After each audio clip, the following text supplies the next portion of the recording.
আল্লাহ রাব্বুল আলামিন বলেন ওয়ামান লাম ইয়াহকুম বিমা আনজালাল্লাহু ফাউলাইকা হুমুল কাফিরুন।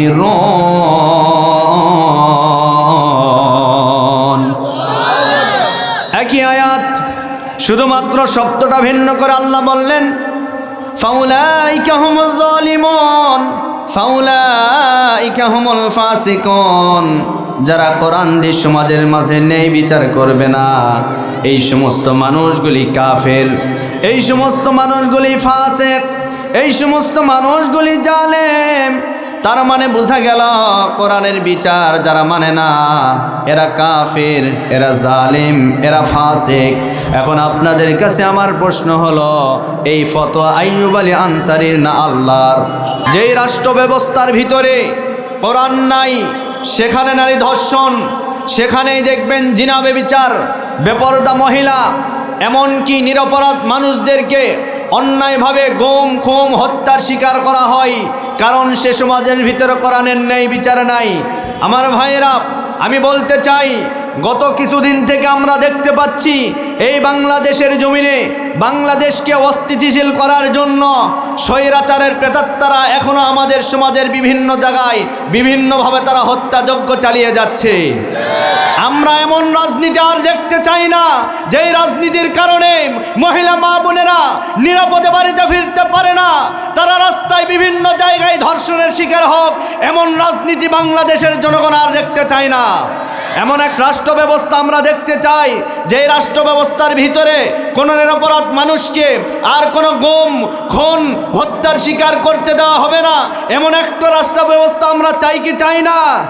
কারা কারা চাই দুটো হাত তুলে আল্লাহকে দেখায়। আমরা দেখেছি কোরআনের বিচার নাই, কোরআনের বিচার না থাকার কারণে আমাদের সমাজের ভিতরে দেখবেন যারা অপরাধী তারা বাহিরে ঘোরাফেরা করে, আর যারা ভালো ভালো মানুষ তাদেরকে বিভিন্নভাবে জেলখানায় বন্দি করে রাখা হয়।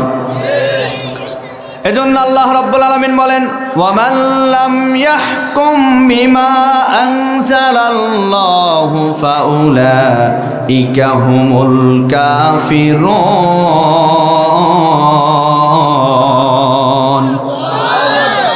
একই আয়াত শুধুমাত্র শব্দটা ভিন্ন করে আল্লাহ বললেন ফাউলাইকা হুমুল যালিমুন, ফাউলাইকা হুমুল ফাসিকুন।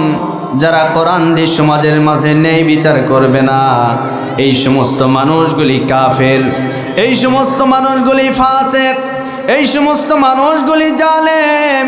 তার মানে বোঝা গেল কোরআনের বিচার যারা মানে না এরা কাফের, এরা জালিম, এরা ফাসিক। এখন আপনাদের কাছে আমার প্রশ্ন হলো, এই ফতোয়া আইয়ুব আলী আনসারীর না আল্লাহর? আরো জোরে বলেন। আমার প্রিয় বন্ধুগণ, আগামীর সূর্য হবে ইসলামের সূর্য, আগামীর বাংলাদেশ হবে ইসলামের বাংলাদেশ, আগামীর সমাজ ব্যবস্থা হবে আল কোরআনের সমাজ ব্যবস্থা। এখানে আমরা কোনো রাজনৈতিক কারো দলের নাম নিয়ে আমরা কথা বলবো না। যারা আমাদের সামনে আসবে, যারা বলবে আমরা আগামীতে ক্ষমতায় গেলে ইসলাম এবং কোরআন দিয়ে রাষ্ট্র পরিচালনা করব, আমরা তাদেরকেই সাপোর্ট করতে চাই। কথা বলেন, কথা বলেন। তার কারণ আমরা দেখেছি এই সমাজের ভিতরে একদল মানুষেরা আমাদেরকে বলে আমরা নাকি ধর্মের নামে ব্যবসা করি, আমাদেরকে বলা হয় মৌলবাদী, আমাদেরকে বলা হয় জঙ্গিবাদী, আর তারা আমাদেরকে বিভিন্নভাবে গালিগালাজ করে। ধর্মের নামে আমরা ব্যবসা করি না, আমরা ধর্মের নামে ব্যবসা করি না, বরং ধর্মের নামে তারাই ব্যবসা করে। নির্বাচনের সময় এক ওয়াক্তের নামাজ যারা 5 বার করে আদায় করে, নির্বাচনের সময় আসলে যারা মাথায় টুপি দেয়, মুখে দাড়ি রাখে, যাই নামাজ পেলে যারা নামাজ আদায় করে, এই সমস্ত মানুষগুলি আমাদের সমাজের ভিতরে ধর্ম ব্যবসায়ী। কথা বলেন ঠিক কিনা? বাংলার মুসলমান তাদেরকে আগামীতে জবাব দিবে। আমরা বলতে চাই সম্মানিত ভাইরা আমার, আমরা নির্বাচনের আগেও মাথায় টুপি রাখি, নির্বাচনের পরেও রাখব, যেহেতু রাসূলের সুন্নাত মাথায় টুপি রাখা, এইটা নিয়ে আমরা কোনোদিন ব্যবসা করি না। আমার ভাইরা, আমার প্রিয় বন্ধুগণ, এজন্য আমি বলতে চাই, আজকে এই নবাবগঞ্জের মাটি থেকে বলতে চাই, আগামীর বাংলাদেশ হবে ইসলামের বাংলাদেশ, আগামীর পার্লামেন্ট হবে কোরআনের পার্লামেন্ট, আগামীর পার্লামেন্টে কোরআন দিয়ে রাষ্ট্র পরিচালনা হোক, এটা কি আপনারা চান? জোরে বলেন চান? শুধু চাইলেই হবে না, আমাদেরকে ওই অনুযায়ী কাজ করা লাগবে। কথা বলেন, কথা বলেন। আল্লাহ যেন আমাদেরকে বোঝার তৌফিক দান করেন। আরো জোরে বলেন। আমার ভাইয়েরা, আমার প্রিয় বন্ধুগণ, আমি আলোচনার দিকে চলে যাই।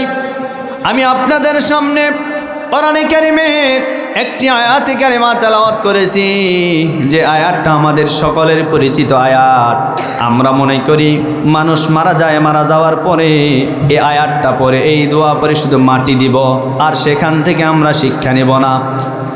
আমরা মনে করি এই আয়াতটা মাটি দেওয়ার দোয়া, কিন্তু না, এটা শুধুমাত্র মাটি দেওয়ার দোয়া না, এটা হলো আল্লাহর কোরআনের আয়াত। এবার আসেন এই আয়াতে কারিমার ভিতরে আল্লাহ রাব্বুল আলামিন কি বলেছেন, সেই কথা অনুযায়ী আমরা আমল করতে চাই। আমার ভাইরা, আল্লাহ রাব্বুল আলামিন জানায় দিলেন কি, এবার শোনেন। মিনহা খলাকনাকুম ওয়া ফিহা নুঈদুকুম ওয়া মিনহা নুখরিজুকুম তারাতান উখরা। আল্লাহ রাব্বুল আলামিন আমাদেরকে বললেন, ও পৃথিবীর মানুষেরা, তোমাদেরকে আমি আল্লাহ সৃষ্টি করলাম মাটি থেকে, আর এই মাটির ভিতরে তোমাদের চলে যেতে হবে, আবার মাটি থেকে তোমাদেরকে উত্তোলন করা হবে। আমার ভাইরা, এখানে আল্লাহ বললেন আমি তোমাদেরকে মাটি থেকে সৃষ্টি করেছি। আবার কোরআনে কারিমের ভিতরে এসেছেন আল্লাহ রাব্বুল আলামিন বলেন, হাল আতা আলাল ইনসানি হিনুম মিনাদ দাহরি লাম ইয়াকুন শাইআম মাযকুরা। ইন্না খলাকনাল ইনসানা মিন নুতফাতিন আমশাজ নাবতালিহি ফাজআলনাহু সামিআম বাসীরা। আল্লাহ বললেন, মানুষেরা, তোমাদের উপর দেখি এমন একটা সময় অতিবাহিত হয়ে যায় নাই যখন তোমাদের কোনো অস্তিত্ব ছিল না, যখন তোমাদেরকে কেউ চিনত না। ইন্না খলাকনাল ইনসানা মিন নুতফাতিন আমশাজ, নিশ্চয় আমি আল্লাহ মানুষকে এক ফোঁটা নাপাক পানি দ্বারা তৈরি করলাম। আল্লাহ এই জায়গায় বললেন তোমাদেরকে মাটি দ্বারা তৈরি করা হয়েছে, আবার এই আয়াতের ভিতরে বললেন তোমাদেরকে এক ফোঁটা নাপাক পানি দ্বারা আমি তৈরি করেছি। তার মানে বোঝা গেল এই পৃথিবীর জমিনে আমাদের আদি পিতা যিনি, তার নাম হচ্ছে হযরত আদম আলাইহিস সালাতু ওয়াস সালাম। আল্লাহ রাব্বুল আলামিন আমাদের আদি পিতা হযরত আদম আলাইহিস সালাতু ওয়াস সালামকে শুধুমাত্র মাটি দ্বারা সৃষ্টি করেছেন। আবার আরেকজন পয়গাম্বর, তাকে নাপাক পানিও নয়, তাকে মাটিও নয়, আল্লাহ এমনি এমনি কুদরতে সৃষ্টি করেছেন। যদি আমার কথা বুঝে থাকেন আওয়াজ দিয়ে বলেন, সেই পয়গাম্বরের নাম কি?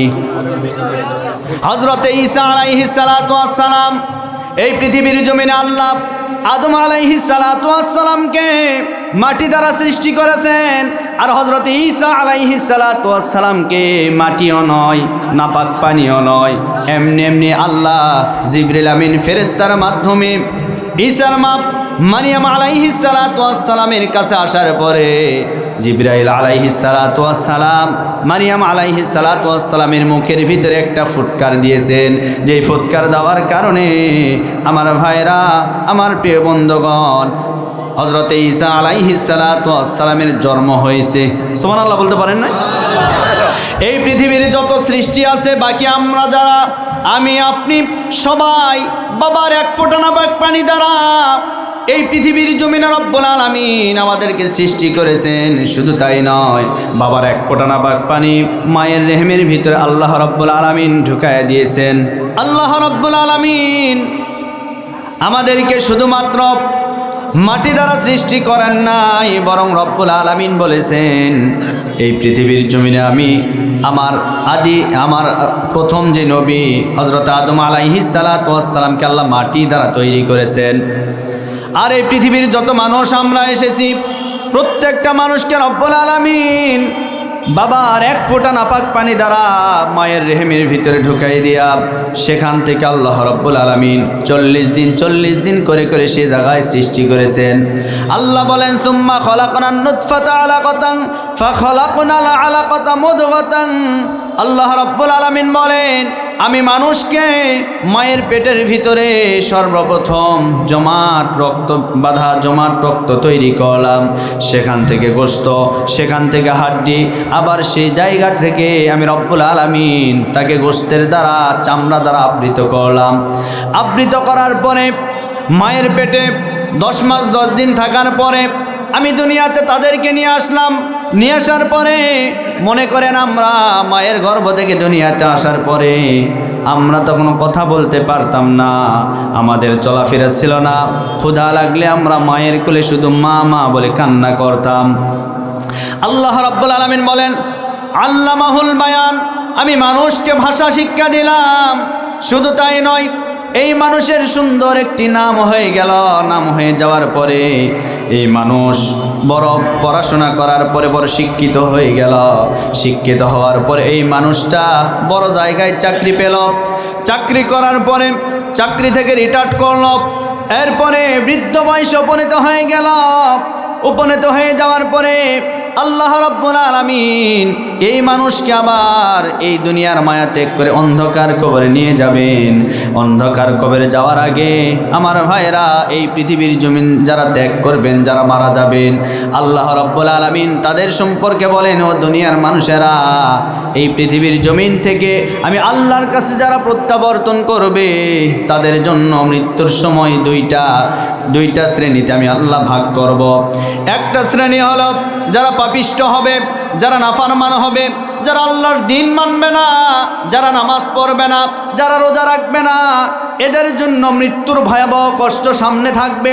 আর যারা আল্লাহর দিন মানবে, আল্লাহর দিন অনুযায়ী নিজের জীবন গঠন করবে, আমল করবে, আল্লাহ রাব্বুল আলামিন তাদের মৃত্যুর সময় ঈমানদারদের মৃত্যু, অর্থাৎ তাদের দেহ থেকে যখন রূহটা বের হয়ে আসবে, এই রূহটা বের হয়ে আসার সময় তারা কোনো কষ্ট অনুভব করবে না। আল্লাহ রাব্বুল আলামিন এই পৃথিবীর জমিনে পাপিষ্ট যারা হবে, নাফরমান বান্দা যারা হবে, তাদের ভিতর থেকে যখন রূহটা বের করবেন, আল্লাহর পক্ষ থেকে আজরাইল ফেরেশতা তাদের কাছে চলে আসবে। আজরাইল ফেরেশতা আসার পরে আমার ভাইরা তাদের মাথার কাছে বসে যাবে। মাথার কাছে বসে যাওয়ার পরে আজরাইল ফেরেশতা এবার ওই পাপিষ্ট বান্দার দেহ থেকে যখন রূহটা বের করবেন, বের করার পূর্ব মুহূর্তে ওই রূহটাকে বারবার আঘাত করতে থাকবেন, বারবার মারতে থাকবেন। মারের এমন যন্ত্রণা শুরু হয়ে যাবে, মারতে মারতে তার দেহ পুরোটা ব্যথা হয়ে যাবে, মারটা সহ্য করতে পারবে না। আমার ভাইয়েরা এক পর্যায়ে এই রূহটাকে মারতে মারতে এমন পর্যায়ে নিয়ে যাওয়া হবে, রূহটা তখন মারের হাত থেকে বাঁচার জন্য ওই পাপিষ্ট বান্দার শরীরের সব জায়গায় লুকানোর চেষ্টা করবে। আল্লাহ রাব্বুল আলামিন বলেন ওয়ালাউ তারা إذ يتوفى الذين كفروا الملائكة يضربون وجوههم وأدبارهم وذوقوا عذاب الحريق। আল্লাহ বলেন যারা পাপিষ্ট বান্দা হবে, যারা নাফরমান বান্দা হবে, তাদেরকে ফেরেশতারা মৃত্যুর সময় আঘাত করতে থাকবেন, মারতে থাকবেন। এরপরে মারতে মারতে তাদেরকে বলা হবে এই নাফরমান বান্দা, এই পাপিষ্ট বান্দা, আজকে তোর দেহ থেকে তুই নিজেই রূহটা বের কর। আল্লাহ রাব্বুল আলামিন বলেন ওয়ালাউ তারা ইযিয যালিমুনা ফি গামারাতিল মাউতি ওয়াল মালাইকাতু বাসিতু আইদিহিম আখরিজু আনফুসাকুম। জোরে বলেন আল্লাহু আকবার। ওই পাপিষ্ট বান্দাকে তখন বলা হবে এই নাফরমান বান্দা, এই পাপিষ্ট বান্দা, আজকে তোর দেহ থেকে তুই নিজেই রূহটা তুই বের কর। তখন ওই পাপিষ্ট বান্দা বলবেন আমি আমার রূহটা কেন বের করব, কারণ দুনিয়াতে তো আমি কোনো পাপ কাজ করি নাই। আমার ভাইরা আজকে যারা দুনিয়াতে নামাজ পড়ে, আজকে যারা রোজা রাখে, আজকে যারা হজ করে, আল্লাহর দিন মানে, এরপরেও যারা ইসলামী আন্দোলন করবে না, ইসলামী দলকে সাপোর্ট করবে না, এই সমস্ত মানুষগুলিও মরণের সময় তাদেরকে আযাবের সহিত দুনিয়া থেকে বিদায় হওয়া লাগবে। কথা বলেন, কথা বলেন। এই কথা আমার নয়, আল্লাহ রাব্বুল আলামিন এবার কোরআনে কারিমের ভিতরে কি বলে এবার শোনেন। আজকে যারা বলে কোরআনের ভিতরে রাজনীতি নাই, কোরআনের ভিতরে ভোট নাই, তাহলে আপনারা কেন বলেন? আমি বলবো, আরে বোকা, যে বোকা এই ধরনের কথা বলে, আমি বলবো সে অন্ধ, সে মূর্খ, সে বেঈমান। তার কারণ কোরআন জানাই দিচ্ছেন কোরআনের ভিতরে ভোট আছে। ভোটটা কি এবার শোনেন। আল্লাহ রাব্বুল আলামিন বলেন, মাইয়াশফা শাফাআতান হাসানাতান ইয়াকুন লাহু নাসীবুম মিনহা ওয়া মাইয়াশফা শাফাআতান সাইয়্যাতান ইয়াকুন লাহু কিফলুম মিনহা। আল্লাহ রাব্বুল আলামিন এই জায়গায় বললেন, কেউ যদি কোনো ভালো কাজ করে, খুব খেয়াল করে শুনবেন, মনোযোগ আছে আপনাদের, কেউ যদি কোনো ভালো কাজ করে, আর এই ভালো কাজের জন্য যারা সাপোর্ট করবে, যারা ভোট দিবে, যারা রায় দিবে, তার মানে ভোটের কথা আছে না নাই? কেউ যদি কোনো ভালো কাজ করে, এই ভালো কাজকে যারা সাপোর্ট করবে, যারা রায় দিবে, আল্লাহ রাব্বুল আলামিন যেই ব্যক্তি ভালো কাজ করলো, ভালো কাজ করার কারণে আল্লাহ তার আমলনামায় যে সওয়াব দান করবে, যেই ব্যক্তি রায় দিল, যেই ব্যক্তি সাপোর্ট করলো, যেই ব্যক্তি ভোট দিল, আল্লাহ রাব্বুল আলামিন তার আমলনামায়ও সমপরিমাণ সওয়াব দান করবেন। আর যেই ব্যক্তি সমাজের ভিতরে নির্বাচিত হওয়ার পরে সুদের ব্যবসা চালু করে, গানের আসর চালু করে, গান বাজনার আসর চালু করে, আমার ভাইয়েরা শুধু তাই নয়, এই দেশের ভিতরে নির্বাচিত হওয়ার পরে বাউলের নামে ফাউলদেরকে যারা হাইলাইট করে, এরা যত অপরাধ করবে, এরা যত পাপ করবে, এদেরকে যারা রায় দিয়ে ভোট দিয়ে নির্বাচিত করবে, আল্লাহ তাদেরকেও তাদের সাথে জাহান্নামে পাঠায় দিবেন। এই বাংলাদেশের জমিনে কয়েকদিন আগে আমরা দেখেছি একজন বাউল, একজন ফাউল, এই ফাউল গানের স্টেজে দাঁড়িয়ে আমার আল্লাহকে নিয়ে বাজে মন্তব্য করেছে। সে বলেছে আমার আল্লাহ নাকি আগা পাছা কিচ্ছু নেই। নাউজুবিল্লাহ, জোরে বলেন। আমরা বলতে চাই, এই বাংলাদেশের জমিনে 90% মুসলমানদের দেশে বাউলের মতো ফাউলেরা এই ধরনের কথা বলবে, আমরা মুসলমান তাদেরকে সাপোর্ট করতে পারি না। এই ফাউল আর কি বলেছে শোনেন। সে বলেছে, কুল আউযু বিরাব্বিন নাস মালিকিন নাস ইলাহিন নাস মিন শাররিল ওয়াসওয়াসিল খান্নাস আল্লাযী ইউওয়াসওয়িসু ফি সুদুরিন নাস মিনাল জিন্নাতি ওয়ান নাস। আল্লাহ এত নাসের কথা কেন কোরআনে বললেন? তার মানে আল্লাহ নাচতে বলছে। নাউজুবিল্লাহ, কাল সকালবেলা বলিয়েন, আরো জোরে বলেন নাউজুবিল্লাহ। এটা কি মেনে নেওয়া যায়? এখানে কি নাচানাচির কথা আছে? নাচ শব্দের অর্থ মানুষ, নাচ শব্দের অর্থ কি? আর শয়তানের বাচ্চারা কি বলে? নাচ মানে বলে এখানে নাচানাচির কথা আছে, আর তাদেরকে আপনি সাপোর্ট করেন। আবার এরা দেখবেন গানের আসরে বসে এরা বাদ্য তবলা নিয়ে এরা গান বলে, আর পাশে গোপন কক্ষের ভিতরে নারী পুরুষ একত্রিত হয়ে গাঞ্জা টানে। আবার এরা আমাদেরকে বলে কি জানেন? এরা কি বলে জানেন? হুজুর, আপনারা শরীয়তের হুজুর, আপনারা গাঞ্জা খাওয়ার দলিল পাবেন না, আমাদের কাছে গাঞ্জা খাওয়ার দলিল আছে। আমরা বললাম কিভাবে? কয় আমাদের মারিফত, ওটা বলে মারিফত। আমরা বলি ওটা মারিফত নয়, ওটা মারের পথ। এই মারিফতের দোহাই দিয়ে তারা বলে যে মারিফতের কোরআন হলো 90 পারা, আর আপনাদের শরীয়তে 30 পারা। এই 90 পারার ভিতরে আছে কি? এই 90 পারার ভিতরে আছে গাঞ্জা খাওয়ার কথা। আমরা বললাম কিভাবে? তারা উত্তর দিল, গাইন জবর গা, জাল জবর জা, গাজা, খা জবর খা, গাজা খা। দলিল দেখছেন? এখন তারা যদি এইভাবে দলিল দিতে পারে, আমাদের কোরআনে দলিল আছে না নাই? তখন আমরাও দলিল দিলাম যে আপনাদের কোরআনে যদি গাঁজা খাওয়ার কথা বলা হয়, তাহলে কোরআনে এইটাও আছে, গইন পেশ গু, খা জবর খা, গু খা। কথা বলেন, কথা বলেন। তারা যদি দলিল দিতে পারে, আমরা কেন পারবো না? এই সমস্ত ভণ্ডামি আগামীর বাংলাদেশে আর চলতে দেওয়া হবে না। এই 90% মুসলমানদের দেশে পীর সাহেবের নামে যারা ভণ্ডামি করবে, এই দেশের পীর তো হক্কানে পীর শাহজালাল, শাহপরান, শাহ মাকদুম, শাহ সুলতান, যেই শাহজালাল লিল্লাহে তাকবীর আল্লাহু আকবার স্লোগান দেওয়ার কারণে গৌর গোবিন্দের তার দেওয়ালের ইটগুলি একটা একটা করে ভেঙ্গে চুরে চুরমার হয়েছে, যেই শাহ সুলতান মহাস্থানের জমিনে লিল্লাহে তাকবীর আল্লাহু আকবার স্লোগান দেওয়ার কারণে পরশুরামের বিল্ডিংগুলি ভেঙ্গে চুরে চুরমার হয়েছে, তারা ছিল পীর। আর এখন বর্তমান যারা হয়েছে এরা পীর নয়, এরা সমাজের সবচেয়ে বড় ক্ষীর। এদের দরবারে কোনো আন্দোলন নাই, এরা শুধু দরবার নিয়ে ব্যবসা করতেছে। কথা বলেন, কথা বলেন। এই ভণ্ডামি বন্ধ করা লাগবে। কথা বলেন। আগামীতে এই সমস্ত ভণ্ডামি আর চলতে দেওয়া যাবে। আমার ভাইয়েরা, আমি আপনাদেরকে যারা বলতেছিলাম এই পাপিষ্ঠ বান্দা মৃত্যুর সময় আফসোস করবে কি, এবার শোনেন। এই পাপিষ্ঠ বান্দা বলবে কাল্লা ইযা বালাগাতিত তারাকি ওয়া কিলা মান রাক ওয়া যান্না আন্নাহুল ফিরাক ওয়ালতাফাতিস সাক বিসাক ইলা রব্বিকা ইয়াউমা ইযিনিল মাসাক। তখন মৃত্যু যখন তার সামনে উপস্থিত হয়ে যাবে, তাকে বলা হবে কাল্লা ইযা বালাগাতিত তারাকিয়া, যখন মৃত্যু তার কণ্ঠ পর্যন্ত চলে আসবে, এমন সময় বলা হবে ওয়া কিলা মান রাক, আজকে তোকে কে বাঁচাবে, আজকে তোকে কে রক্ষা করবে। ওয়া যান্না আন্নাহুল ফিরাক, তখন সেই ব্যক্তি বলবে হায় হায়, আজকে আমাকে কেউ বাঁচাতে পারবে না, আজকে আমাকে কেউ রক্ষা করতে পারবে না। ওয়াযান্না আন্নাহুল ফিরাক ওয়ালতাফাতিস সাকু বিসাক, ওই ব্যক্তি তখন মরণের জন্য তার পায়ের দুই গোছাটা সোজা করে দিবে, সোজা করে দিবে। তখন বুঝতে পারবে আমার মৃত্যু হয়ে যাবে, দুনিয়ার মায়া ত্যাগ করে আমি অন্ধকার কবরে চলে যাব।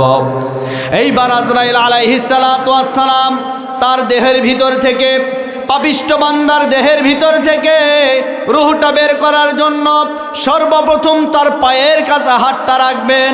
পায়ের কাছে হাতটা রাখার পরে ওই রূহটা তখন হাঁটুর উপরে চলে আসবে, আবার হাঁটুর উপরে হাতটা রাখবেন, ওই রূহটা আবার কোমর পর্যন্ত চলে আসবে। কোমরের উপর যখন হাতটা রাখবেন ওই রূহটা বুকের উপরে চলে আসবে। বুকের উপরে আসার পরে সেখান থেকে হাতটা যখন রাখবেন একেবারে গলার সামনে চলে আসবে। গলাতে যখন হাতটা রাখবেন একেবারে মাথার উপরে চলে আসবে। মাথার ভিতরে একেবারে টেনে হিঁচড়ে তার দেহ থেকে রূহটা বের করবেন। আল্লাহর নবী বলেন যারা পাপিষ্ঠ হয়ে মারা যাবে, যারা পাপ করতে করতে নাফরমান হয়ে যাবে, এই সমস্ত বান্দাদের মৃত্যু এমন কঠিন পর্যায়ে হবে। আল্লাহর নবী বলেন একটা ছাগলকে, জীবন্ত ছাগলকে তার শরীর থেকে চামড়াগুলি টেনে হিঁচড়ে যেভাবে সেলার পরে যেমন কষ্ট অনুভব করে, একজন নাফরমান বান্দার মৃত্যুটাও তার চাইতে বেশি কঠিন হয়ে যাবে। আমার ভাইরা, এইবার ওই নাফরমান বান্দার মৃত্যু হয়ে গেল। মৃত্যু হয়ে যাওয়ার পরে তার দেহ থেকে রূহটা বের করলেন। রূহটা বের করার পরে জাহান্নাম থেকে কয়েকজন ফেরেশতা আসবেন। আসার পরে আজরাইলের সামনে একটা দুর্গন্ধযুক্ত কাপড় নিয়ে আসবেন, যেই কাপড় পাতলা পুরাতন, যেই কাপড় থেকে গন্ধ বের হবে। ওই কাপড়ের ভিতরে আজরাইল আলাইহিস সালাতু ওয়াস সালাম রূহটা রাখবেন। রাখার পরে মোড়ায়া পেঁচায়া আসমানের দিকে নিয়ে যাওয়া শুরু করবে। ওই রূহটা নিয়ে যখন প্রথম আসমানে চলে যাবে, প্রথম আসমানে যাওয়ার পরে ফেরেশতারা আসমানের দরজাটা বন্ধ করে দিবে। ফেরেশতারা বলবেন না এই নাফরমান বান্দার রূহটা আমরা আসমানে উঠতে দেব না। এ সবচাইতে বড় খারাপ মানুষ ছিল এলাকার ভিতরে, বেনামাজি বান্দা ছিল, সুদ করছিল, জিনা করছিল, পাপ করতে করতে জীবন যৌবন সব শেষ করে ফেলেছে। এর রূহটা আজকে আমরা পবিত্র জায়গা আসমানে উঠতে দিব না। তখন আজরাইল ফেরেশতা করবেন কি, তার রূহটা জমিনের নিচে নিয়ে আসবেন। জমিনের নিচে নিয়ে আসার পরে মাটির নিচে একটা জায়গা আছে, সেই জায়গার নাম হচ্ছে সিজ্জিন। সিজ্জিন শব্দের অর্থ হচ্ছে জেলখানা, সিজ্জিন শব্দের অর্থ হচ্ছে আয়না ঘর। কি ঘর? আমার তো মনে হয় স্বৈরাচার খুনি হাসিনা এই হাদিসটা জানার পরে আয়না ঘর তৈরি করেছিল। কথা বলেন, আয়না ঘর ছিল কি ছিল না? আয়না ঘর মাটির নিচে ছিল। আমি বলতে চাই, যারা আয়না ঘর তৈরি করে নিরপরাধ আলিমদেরকে, ভালো ভালো মানুষদেরকে আজকে যারা আয়না ঘরে বন্দি করে, বছরের পর বছর নির্যাতন করে, যাদেরকে দুনিয়ার হায়াতের জীবন থেকে কিছু সময় যারা ব্যয় করে নিয়েছে, যারা বের করে নিয়েছে, আজকে তারা বাংলাদেশে নাই। আল্লাহর কি খেলা! যে ট্রাইব্যুনাল গঠন করে আলিমদের ফাঁসি দিয়েছে, ভালো ভালো মানুষদের ফাঁসি দিয়েছে, আল্লাহর বিচার সেই ট্রাইব্যুনালে ওই খুনি স্বৈরাচারের বিচারের রায় হয়ে গেছে। আজকে সে বাংলাদেশ থেকে বিদায় নিয়েছে ঠিক, কিন্তু বাংলাদেশকে অস্থিতিশীল করার জন্য তার প্রেতাত্মারা আজও বাংলাদেশের বিভিন্ন জায়গায় ষড়যন্ত্র করছে। কথা বলেন ঠিক কিনা? আজকে বাংলাদেশে শান্তি আছে? কথা বলেন, কোনো জায়গায় শান্তি নাই। এজন্য আমাদের বুবু গেল তো গেল, আমাদেরকে অশান্তিতে ফেলে দিয়ে গেল। কথা বলেন, দেশে আগুন লাগায়া জনতারে জ্বালায়া পালাইয়া সাইরা গেলি ঢাকা, গণভবনটা এখন ফাঁকা। এতগুলা মানুষ আওয়াজ আপনারা এইভাবে দিলে হবে না, মুজাহিদের মতো আমি এই সঙ্গীত শেষের পরে বলবেন ঠিক, কি বলা যাবে না? দেশে আগুন লাগায়া জনতারে জ্বালায়া পালাইয়া সাইরা গেলে ঢাকা, গণভবনটা এখন ফাঁকা। তুমি অধিকারের কথা বলেছিলে রাজাকার, দেশবাসী বুইঝা গেল তুমি বুবু স্বৈরাচার। তুমি অধিকারের কথা বলেছিলে রাজাকার, দেশবাসী বুইঝা গেল তুমি বুবু স্বৈরাচার। তুমি বড়ই নাটকবাজ, তোমার নেই তো কোনো লাজ। তুমি বড়ই নাটকবাজ, তোমার নেই তো কোনো লাজ। কাউয়া ডাকে না আর কাকা, গণভবনটা এখন ফাঁকা। কথা বলেন, কথা বলেন। ওরে খেলা হবে, খেলা হবে, শামীম তো আর বলে না, সংসদে মমতাজের বুকটা তো আর ফাটে না। ওরে খেলা হবে, খেলা হবে, শামীম তো আর বলে না, সংসদে মমতাজের বুকটা তো আর ফাটে না। পলকের ঝলক তো আর নাই, বুবুর টাকলা মোরাদ নাই। পলকের ঝলক তো আর নাই, বুবুর টাকলা মোরাদ নাই। দিল্লিতে আছে বসে একা, গণভবনটা এখন, বলেন বলেন, গণভবনটা এখন। দেশে আগুন লাগায়া জনতারে জ্বালায়া পালাইয়া সাইরা গেলে ঢাকা, গণভবনটা এখন ফাঁকা। ওরে তুমি মিথ্যা মামলায় ফাঁসি দিলে সোনার মানুষগুলিরে, কত বড় ডাইনি সেজে নাই মায়া তার অন্তরে।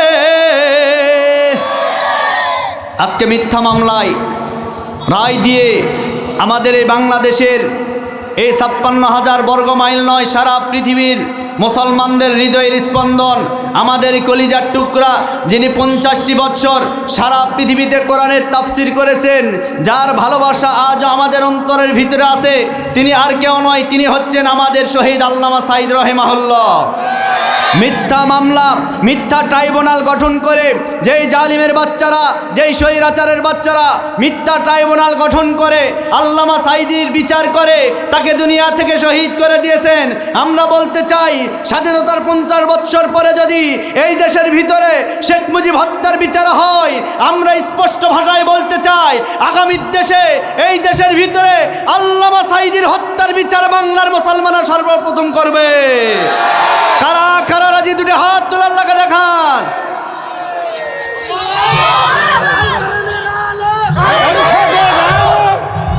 লিল্লাহে তাকবীর, লিল্লাহে তাকবীর। আমার ভাইরা, এই বিচার আপনারা চান কি চান না?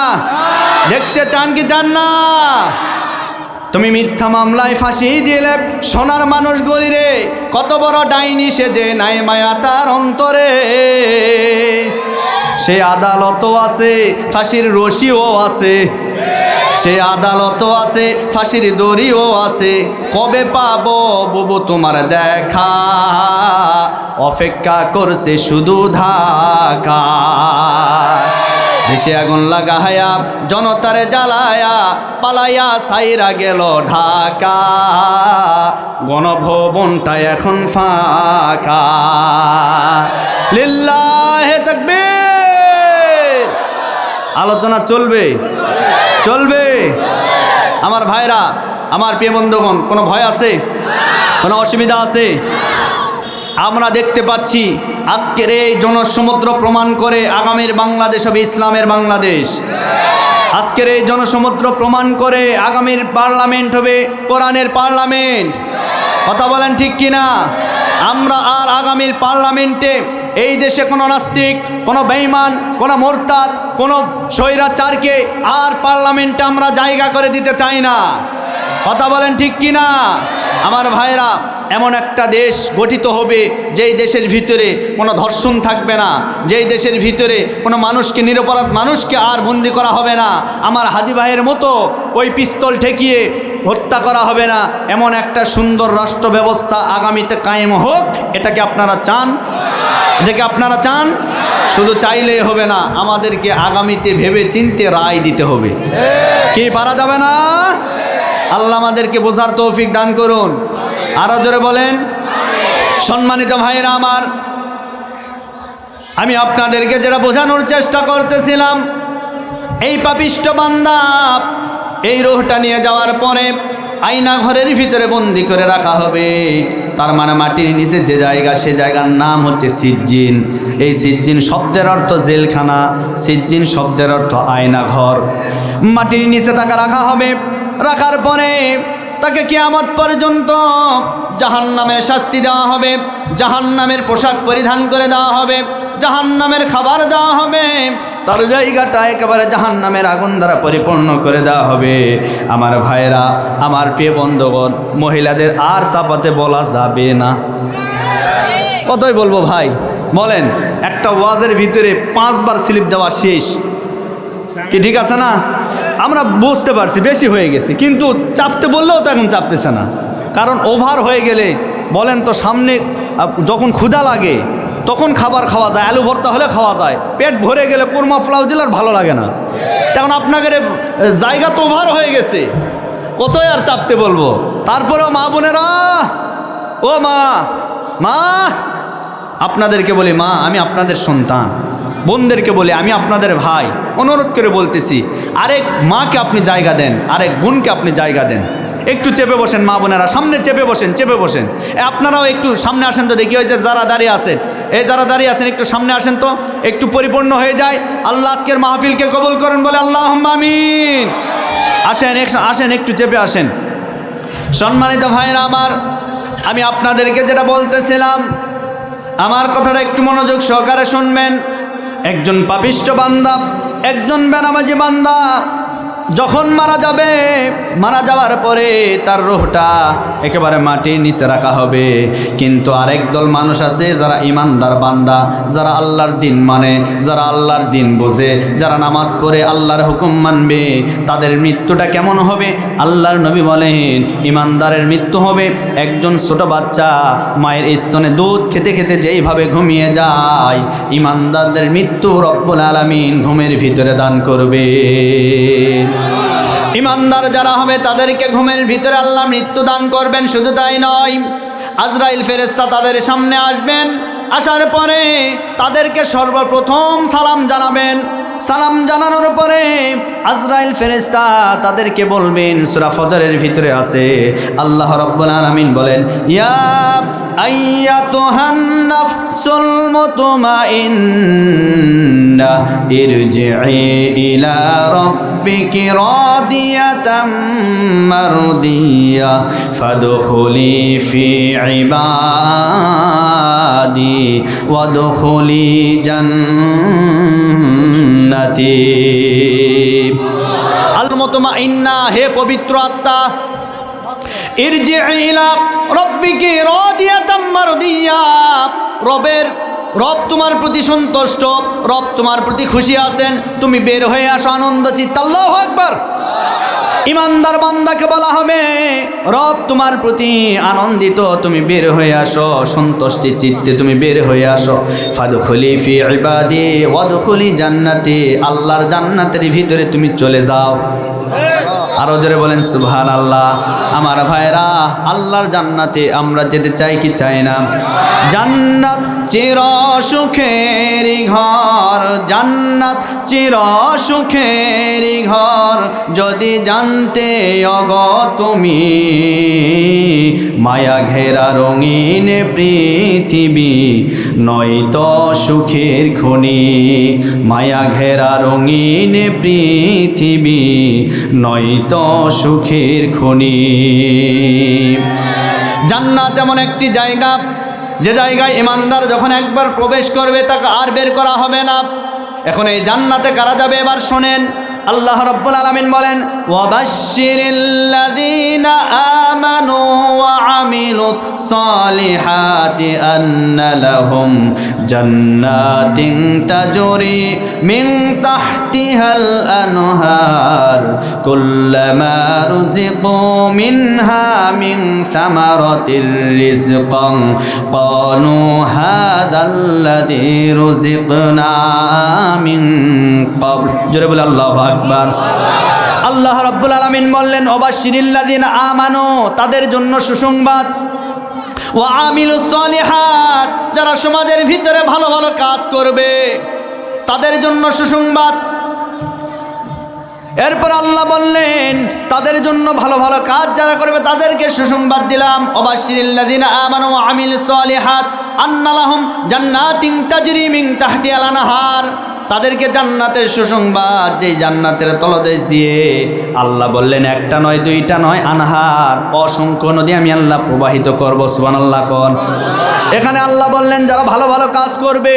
আবার সূরা মুলকের 2 নম্বর আয়াতে আল্লাহ বললেন, আল্লাযী খলাকাল মাউতা ওয়াল হায়াতা লিয়াবলুয়াকুম আইয়ুকুম আহসানু আমালা ওয়া হুয়াল আজিজুল গফুর।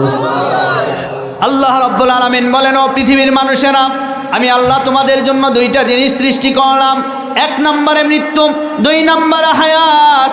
আমি আল্লাহ কেন দিলাম তোমরা কি জানো? লিয়াবলুকুম আইয়ুকুম আহসানু আমালা, আমি আল্লাহ দেখতে চাই আমার কাছে কোন কোন বান্দা বান্দি উত্তম আমল নিয়ে আসতে পারে।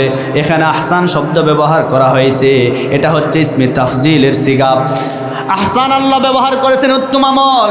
আমরা আল্লাহকে বললাম, রব্বুল আলামিন, আমরা যে উত্তম আমল আপনার কাছে নিয়ে যাব, আমরা তো জানি না কোন কোন কাজগুলি উত্তম আমল, আপনি বলে দেন। আল্লাহ রব্বুল আলামিন বলছেন, তুমিনুনা বিল্লাহি ওয়া রাসূলিহি ওয়া তুজাহিদুনা ফি সাবিলিল্লাহি বিআমওয়ালিকুম ওয়া আনফুসিকুম যালিকুম খায়রুল লাকুম ইন কুনতুম তা'লামুন।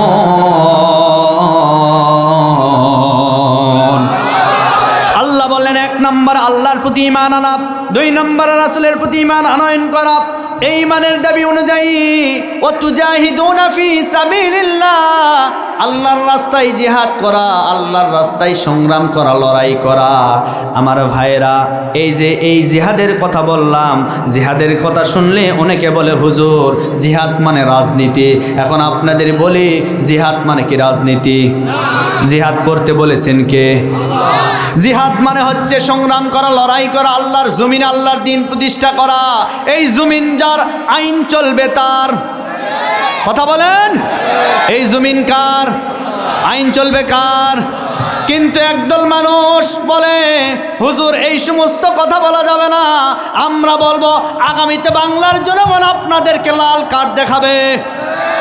কথা বলেন। শুধু তাই নয়, আমার প্রিয় বন্ধুগণ, এই সমাজের ভিতরে, মসজিদের ভিতরে আলোচনা হয়। আলোচনা কি হয়? ইমাম সাহেব আলোচনা করে, কত সুন্দর করে। ইমাম সাহেব নিয়োগ হয়েছে, মসজিদের মেম্বারে বসে বলেন, ও প্রাণপ্রিয় মুসল্লিরা, এই মসজিদ কার? সবাই বলছে আল্লাহর ঘর। ইমাম সাহেব বললেন, আল্লাহর যদি ঘর হয় তাহলে এই মসজিদের ভিতরে আমি আল্লাহর আইন দিয়ে কিন্তু এই মসজিদের ভিতরে পরিচালনা করতে চাই। সমস্ত মুসল্লি বললেন, হুজুর এতদিন পর্যন্ত কোন ইমাম সাহেব এত সুন্দর কথা বলে নাই, আপনি আল্লাহর ঘরে আল্লাহর আইন দিয়ে পরিচালনা করবেন, এটাই তো স্বাভাবিক। যে মুসল্লিরা বললেন এটাই তো স্বাভাবিক। আবার কিছুক্ষণ পরে ইমাম সাহেব বললেন, ও আমার প্রাণপ্রিয় মুসল্লিরা, আপনারা বলেন এই জমিন কার? সবাই বলছেন জমিন আল্লাহর। তাহলে মসজিদের ভিতরে আল্লাহর আইন আপনারা মানতে চান, এই জমিনের ভিতরেও আল্লাহর আইন মানা লাগবে। যখন ইমাম সাহেব এই কথা বললেন, সামনে সভাপতি, সেক্রেটারি, ক্যাশিয়ার, ওরা তো সবচাইতে সুদখোর, ওরা বলে হুজুর রাজনীতি মসজিদে চলবে না। কিছুক্ষণ আগেই বলল সব ঠিক আছে, আপনি ভালো কথা বলছেন, আবার কিছুক্ষণ পরে বলছে মসজিদের ভিতরে রাজনীতি চলবে না। এই কথা বলেছিল আবু জেহেল। এ কথা বলেন না কেন? আলোচনা চলছে চলছে, কেবল তো শুরু। কি কথা বলেন আমার ভাইয়েরা? আবু জেহেল এই কথা বলেছিল কাবার চত্বরে। আমার রাসূলকে ডেকে বলেছিল, মুহাম্মদ বলেন সাল্লাল্লাহু আলাইহি ওয়াসাল্লাম, ও মুহাম্মদ তুমি মসজিদে হারাম নিয়ে থাকো, তুমি মসজিদ নিয়ে থাকো, মাদ্রাসা নিয়ে থাকো, তোমাকে বাহিরে কোনো কথা বলা লাগবে না, তুমি মসজিদের বড় ইমাম হয়ে থাকো, কোনো অসুবিধা নাই। আর আমরা বাহিরে আমরা আমাদের মতো মন মতো চালাবো। আমার রাসূল বলেছেন এই মসজিদও যার, জমিনও তার। মসজিদে আল্লাহর আইন চললে জমিনের ভিতরেও আল্লাহর আইন চালু করা লাগবে। তখনই আমার রাসূলকে বলেছিল, মুহাম্মদ তোর মতো বড় রাজাকার এই মক্কার জমিনে কেউ নাই। আমাদের কোরআনের মুফাসসির আল্লামা সাঈদী সাহেব যতদিন পর্যন্ত বাংলাদেশের জমিনে কোরআন দিয়ে কথা বলেছেন কোনো সমস্যা ছিল না।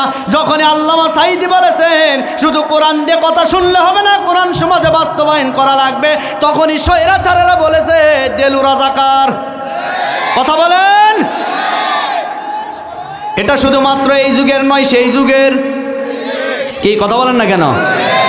আবু জেহেল বলেছিল, মুহাম্মদ তুমি চালাও, তুমি মসজিদে চালাও, তুমি কি চাও তোমাকে সব দেওয়া হবে। তুমি নারী চাও নারী দিব, বাড়ি চাও বাড়ি দিব, গাড়ি চাও গাড়ি দিব, সব কিছু দেওয়া হবে।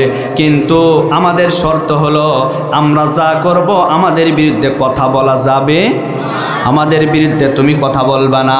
আজও সমাজের ভিতরে একদল নাস্তিক, একদল বেঈমান তারা আছে দেখবেন, যারা বলে এই বাংলাদেশের জমিনে যারা ভোটের বিনিময়ে জান্নাত দিতে চায়, আমি তাদেরকে বলতে চাই আপনারা নিজেদের দিকে তাকায় দেখেন, আপনারাই তো নিজেরা এখনো ঠিক হতে পারেন নাই। একটা গল্প মনে পড়ে গেল, বলবো? এক ব্যক্তি স্বপ্নের ভিতরে দেখে সে প্রথম আসমানে চলে গেছে। জোরে বলেন কোথায়?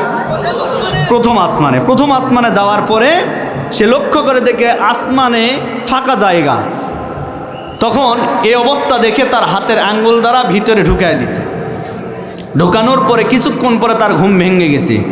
ঘুম যখনই ভাঙছে লক্ষ্য করে দেখে তার আঙ্গুল আসমানে নয়, তার পিছনের রাস্তায় ঢুকছে। কোথায় ঢুকছে? পিছনের রাস্তা। এজন্য ভাই আপনারা আমাদের বিরুদ্ধে কথা বলিয়েন না, ইসলামী আন্দোলনের বিরুদ্ধে কথা বলিয়েন না। নিজেরাই দেখেন আপনাদের কত নাম্বার আঙ্গুল পিছনে আছে। কথা বলেন, কথা বলেন। আগামীর জমিনে আর কোনো স্বৈরাচার এই বাংলার মুসলমান আর তৈরি হতে দিবে না।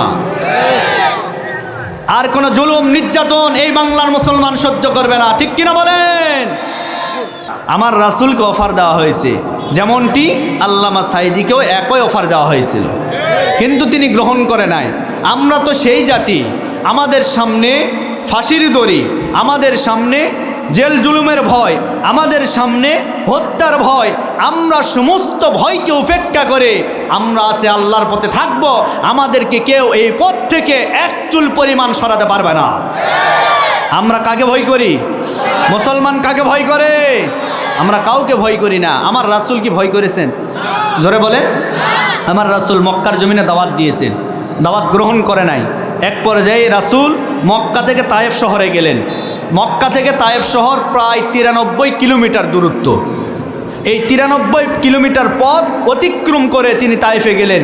তিনি ভাবলেন মক্কার মানুষ বোঝে না, তায়েফের মানুষ মনে হয় বুঝবে একটু, অতএব তিনি তায়েফে চলে গেলেন। তায়েফে যখন দিনের দাওয়াত নিয়ে গেলেন, বলেন তো তায়েফবাসী কি গ্রহণ করেছে? আরও জোরে বলেন।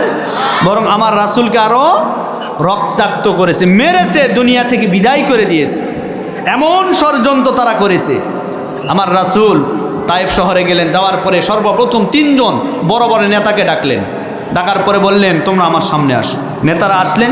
আসার পরে বললেন, আমি আল্লাহর পয়গাম্বর, আল্লাহ আমার প্রতি ওহী নাজিল করেছেন, কিতাব দিয়েছেন, যার নাম আল কোরআন, আল্লাহ একটি ধর্ম দিয়েছেন যার নাম ইসলাম, তোমরা এই মুহূর্তে আমার হাতে হাত রেখে কালেমা পড়ে মুসলমান হয়ে যাও। তখন ওই কাফেররা, ওই বেঈমানেরা, ওই নেতারা বলল যে এটা তো বড় পাগল, বড় জাদুকর, এ মিথ্যাবাদী, একে মারা দরকার। মারার জন্য তারা মারলেন না, বরং ছোট্ট ছোট্ট বাচ্চাদেরকে মারার জন্য আমার রাসূলের পিছনে লেলিয়ে দিলেন। সেই তায়েফ শহরে আমার রাসূল চলে গেলেন। যাওয়ার পরে ওই কাফের বেঈমানেরা মানলেন না। এক পর্যায়ে আমার রাসূলকে মারার জন্য ছোট্ট ছোট্ট বাচ্চাদেরকে লেলিয়ে দিলেন। বাচ্চারা হাতের ভিতরে পাথর নিলেন, মাটি নয়, ইট নয়, পাথর নিলেন। এই জমিনে মাটির আঘাত সহ্য করা যায়, ইটের আঘাতও সহ্য করা যায়, কিন্তু পাথরের আঘাত কেউ সহ্য করতে পারে না। আমার রাসূলকে পাথর দ্বারা আঘাত করলেন। ছোট ছোট বাচ্চারা আমার রাসূলকে মারতে মারতে রক্তাক্ত করে ফেললেন। আমার নবীজি সেই তায়েফ শহরে এই পাথরের আঘাতে একটা জায়গা আছে, রাস্তার উপরে গোল চক্কর দেওয়া হয়েছে। আমি গত অক্টোবর মাসে উমরা সফর থেকে এসেছি সেই তায়েফ শহর থেকে, সেখানে আমি লক্ষ্য করে দেখেছি ওই তায়েফ শহরে আমার ভাইরা রাসূল সে জায়গায় রক্তাক্ত অবস্থায় পড়ে গিয়েছিলেন। আমার নবীজি 3 দিন পর্যন্ত না খাওয়া এমন দেহটা নিয়ে তায়েফে গিয়েছিলেন। মনে মনে ভাবতেছিলেন হয়তোবা তায়েফের মানুষেরা কালেমা গ্রহণ করবে, ঈমান গ্রহণ করবে, কিন্তু না, তারাও তো আমার রাসূলকে চিনতে পারলো না। মারতে মারতে এমন রক্তাক্ত করে ফেলেছে, আমার রাসূল জমিনের ভিতরে পড়ে গেলেন। আমার নবীজি পড়ে গেলেন, আবার দাঁড়ালেন, আবার মারলেন, আবার পড়ে গেলেন। এইভাবে করতে করতে আমার নবীজি 3 বার জমিনের ভিতরে পড়ে গেলেন। কিতাবের ভিতরে এসেছে আমার রাসূল কেমন মার মেরেছিল। আমার রাসূলের পা আর জুতা এই 2টা রক্তে জমাট বেঁধে লেগে গিয়েছিল। এতটা আঘাত করেছেন, এতটা মেরেছেন, আমার নবীজি হাঁটতেও পারেন না, আমার নবীজি উঠতেও পারেন না। এমন সময় নবীজির পালক পুত্র যায়েদ বিন হারিসা রাদিয়াল্লাহু তাআলা আনহু তিনি করলেন কি, আমার রাসূলকে হাত ধরলেন। ধরার পরে আমার রাসূলকে নিয়ে চলে গেলেন। সামনে ছিল একটা আঙ্গুরের বাগান, আঙ্গুরের বাগানের ভিতরে চলে গেলেন। যাওয়ার পরে আঙ্গুরের বাগানের ভিতরে আমার রাসূলকে শোয়ায় রাখলেন। রাখার পরে ওই আঙ্গুরের বাগানের যে কেয়ারটেকার ছিল তার নাম ছিল আদ্দাস। ওই যুবক মানুষ, যুবকটা আমার রাসূলের কাছে আসলেন। আমার রাসূলকে সে চিনতে পারলেন না, কিন্তু পথিক হওয়ার পরেও, অপরিচিত হওয়ার পরেও আমার রাসূলের দেহ থেকে রক্ত দেখার পরে সে সহ্য করতে পারে নাই, মেনে নিতে পারে নাই। তখন করলেন কি, ওই আদ্দাস একটা গিলাস আঙ্গুরের ফল, আঙ্গুরগুলি পেরে সেই বাগান থেকে রস বানিয়ে আমার রাসূলকে দিলেন। আমার নবীজি ওই আঙ্গুরের রসটা পান করলেন। পান করার পর আমার রাসূল আঙ্গুরের বাগানের ভিতরে বসে পড়লেন। এমন সময় ওই আদ্দাস যুবককে ডাক দিয়ে বলেন, যুবক, তুমি যে আমাকে আঙ্গুরের রস পান করাইলে, আমি তো চিনতে পেরেছি তোমাকে, তোমার নাম আদ্দাস। সুবহানাল্লাহ, সুবহানাল্লাহ পড়েন। আমি তো চিনতে পেরেছি তোমার নাম আদ্দাস, আর তোমার বাড়ি হলো নিনাওয়া নামক গ্রামে। তখন ওই যুবক অবাক হয়ে গেলেন, ডাক দিয়ে বললেন, পথিক, আমি আপনার পরিচয় জানি না, আমি আপনাকেও চিনি না, কিন্তু আপনি আমার নাম বললেন, আমার বাড়ির খবর বললেন, আমার বাড়ি কোন গ্রামে সেটাও আপনি বললেন। আপনি এত কিছু জানলেন কেমনে, আমি জানতে চাই। আমার রাসূল তখন বললেন, আদ্দাস, দেখো দেখো, তোমার গ্রামে একজন নবী এসেছে, সেই নবীর নাম হচ্ছে ইউনুস আলাইহিস সালাতু ওয়াস সালাম। সুবহানাল্লাহ পড়েন। সেই নবীর নাম ইউনুস। আর তুমি হয়তো জানো না, একজন নবীর খবর আরেকজন নবীর কাছে থাকে। যেহেতু সেও নবী, আমিও নবী, তার খবর আমার কাছে এসেছে। সে আল্লাহর পয়গাম্বর, আমিও আল্লাহর পয়গাম্বর, তার খবরটা আমার কাছে আছে, এই জন্য আমি বলতে পারলাম। ওই আদ্দাস সাহাবী তখন করলেন কি, আমি বুঝতে পেরেছি আপনি আখিরি জামানার পয়গাম্বর। আমি পাদ্রীর কাছে শুনেছি, পাদ্রী বলেছে একজন নবীর খবর আরেকজন নবীর কাছে থাকে। যেহেতু আপনি ইউনুস নবীর খবর আপনি জানতে পেরেছেন, বুঝতে পেরেছেন, আমাকেও আপনি বললেন, আমি আর ভুল পথে থাকতে চাই না। আপনার হাতে হাত রেখে কালেমা পড়ে আমাকে মুসলমান বানায়া দেন। রহমাতুল লিল আলামিন নবী কোরআনি প্রমাণ, আশিক বিনে কে বুঝিবে আমার দয়ার নবীর শান। নবী আমার মদিনারই বুলবুল, আমার আল্লাহ আদর করে নামটি দিলেন মোহাম্মদ রাসূল। সেই নবীকে ভালো না বাসলে, সেই নবীকে ভালো না বাসলে থাকবে না ঈমান। আশিক বিনে কে বুঝিবে আমার দয়ার নবীর শান। কথা বলেন ঠিক কিনা? আমার রাসূল এইবার ওই আদ্দাসকে সাহাবী বানায় দিলেন, কালেমা পড়লেন, মুসলমান হয়ে গেলেন। ওই তায়েফ শহরে যারা গেছে তারা জানে ওই আঙ্গুর বাগানের পাশে একটা মসজিদ আছে, যেই মসজিদ ওই সাহাবীর নামে হয়েছে। ওই মসজিদের নাম হলো আদ্দাস রাদিয়াল্লাহু তাআলা আনহু মসজিদ, যেই মসজিদে আমিও নিজে 2 রাকাত নামাজ আদায় করেছি। সেই মসজিদ থেকে আর একটু সরে যাবেন, বিশাল বড় একটা পাহাড়, ওই পাহাড়ের নিচে একটা মাত্র মসজিদ আছে। আমার রাসূল ওই তায়েফ শহরে যতদিন ছিলেন ওই মসজিদে তিনি নামাজ আদায় করতেন। নামাজ পড়তে যখন যেতেন, একজন বুড়ি মহিলা কিতাবের ভিতরে এসেছে, বারবার আমার রাসূলের রাস্তায় কাঁটা বিছায় দিতেন, কাঁটা বিছায় দিতেন। কিন্তু আমার রাসূল মন খারাপ করতেন না, আমার রাসূল বুড়ির উপরে রাগ করতেন না। আমার নবীজি এমন দয়ার নবী, মায়ার নবী, রাস্তা থেকে প্রতিদিন কাঁটাগুলি সরায় তিনি মসজিদে গিয়ে নামাজ আদায় করেছেন। আমার ভাইরা, এই পৃথিবীর জমিনে শুধুমাত্র একটা মাত্র মসজিদ আছে, যেই মসজিদটা আমার রাসূলের নামে করা হয়েছে, তৈরি করা হয়েছে। পৃথিবীর আপনি কোথাও কোনো মসজিদ আমার রাসূলের নামে পাবেন না। একটা মসজিদ, সেটা হলো তায়েফ শহরে। আমার রাসূল নিজে নামাজ পড়েছেন, এমনকি ওই কাফের বেঈমানেরা আমার রাসূলকে দুনিয়া থেকে বিদায় করার জন্য ওই পাহাড়ের উপরে বিশাল বড় একটা পাথর এখনো ঝুলন্ত অবস্থায় আছে। ওই কাফের বেঈমানেরা চেয়েছিল আব্দুল্লাহর ছেলে মুহাম্মদকে আমরা পাথরে দিয়ে হত্যা করে দুনিয়া থেকে বিদায় করব। ও মুসলমানেরা, আপনারা একটু জবাব দিয়ে বলেন, আমার রাসূলকে তারা মারতে চেয়েছে, পক্ষান্তরে আমার রাসূলকে হেফাজত করেছেন কে? তারা তো পারে নাই, বরং আল্লাহ রাব্বুল আলামিন নিজে হেফাজত করেছেন। ওই পাহাড়ের উপরে বিশাল বড় পাথর আজও আল্লাহ ওই অবস্থায় রেখেছেন। আল্লাহু আকবার। এজন্য আমার রাসূল দিনের দাওয়াত দেওয়ার জন্য কষ্ট করেছেন, মার খেয়েছেন, আঘাতপ্রাপ্ত হয়েছেন, এরপরেও দিনের পথ থেকে ফিরে আসে নাই। আমরাও বলতে চাই, আমাদের জীবন চলে যাবে, আমাদের সম্পদ নষ্ট হবে, আমরা আমাদের সমস্ত কিছু ত্যাগ করতে পারবো, কিন্তু কোনো বাতিলের সামনে আমরা ঈমান বিক্রি করতে পারবো না। যাসে মোর সব নিয়ে যাও, ঈমান আমার নিও না। মারহাবা কোন? আরো জোরে বলেন মারহাবা। আমি বুঝতে পারতেছি আপনারা মনে কষ্ট পাচ্ছেন, কোনো অসুবিধা? আমার ভাইরা, সময় দেখতে দেখতে প্রায় শেষের দিকে আমি চলে এসেছি। আজকে মৃত্যু নিয়ে কথা বলতেছিলাম। মৃত্যুর ধরন হয় 2 প্রকার। জোরে বলেন কয় প্রকার? একটা হলো জালিমদের মৃত্যু কেমন হবে, একটা পাপিষ্ঠদের মৃত্যু কেমন হবে, আরেকটা হলো যারা ইমানদার, যারা নেক বান্দা হবে তাদের মৃত্যু কেমন হবে। আপনারা মোটামুটি শুনেছেন। কি এটা আমল করা যাবে না? কি যাবে কি না বলেন?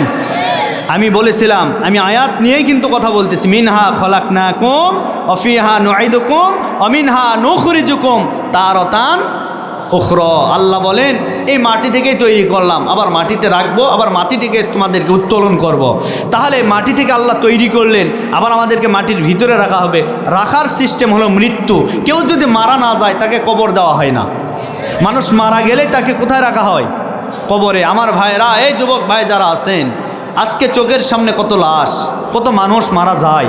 এই যে গত কয়েকদিন আগে আপনারা নিউজ দেখেছেন, গোবিন্দগঞ্জের একজন আমাদের দিনী ভাই ফরিদুল ইসলাম ভাই, উনি ওয়াজ করতে করতে স্টেজেই ঢলে পড়লেন, 4 দিন পরে মৃত্যু লাশ হয়ে বাড়িতে ফিরলেন। এই হলো আমাদের জীবন, এই আমাদের হায়াতের জিন্দেগি। আজকে আমাদের ভাই, সে হাদি ভাই হাসপাতালের বেডে মৃত্যুর সন্ধিক্ষণে আছে, কখন না জানি খবর আসে সে মারা গেছে। সে কি জানতো যে আমার মাথায় গুলি আসবে? সে কখনো জানতো না। যদি জানতো তাহলে আর নির্বাচনের প্রচারণা করার জন্য রাস্তায় নামতো না। তার এখন এমন পরিস্থিতি, ডাক্তাররা বলছেন আমরা 100% বলতে পারছি না সে বাঁচবে কিনা। আমরা হাদি ভাইয়ের জন্য দোয়া করি, আল্লাহ পাক যেন হাদি ভাইকে সুস্থতা দান করেন। আরো জোরে বলেন। মনে রাখবেন, হাদিরা কিন্তু সহজে জন্ম নেয় না। হাদিরা যারা আসে তারা কয়েক বৎসরের ভিতরে এক পিসি জন্মগ্রহণ করে। হাসনাত আব্দুল্লাহ, সার্জিস আলম তারা কিন্তু সহজে আসে না। তাদেরকে দিয়ে এই বাংলাদেশ যেভাবে স্বাধীন করেছে, আমরা বলতে চাই আজকের প্রত্যেকটা জায়গায় যুবকদের যে কোনো জোয়ার শুরু হয়েছে, আগামীর বাংলাদেশ এই যুবকরাই পরিচালনা করবে, ঠিক কিনা বলে।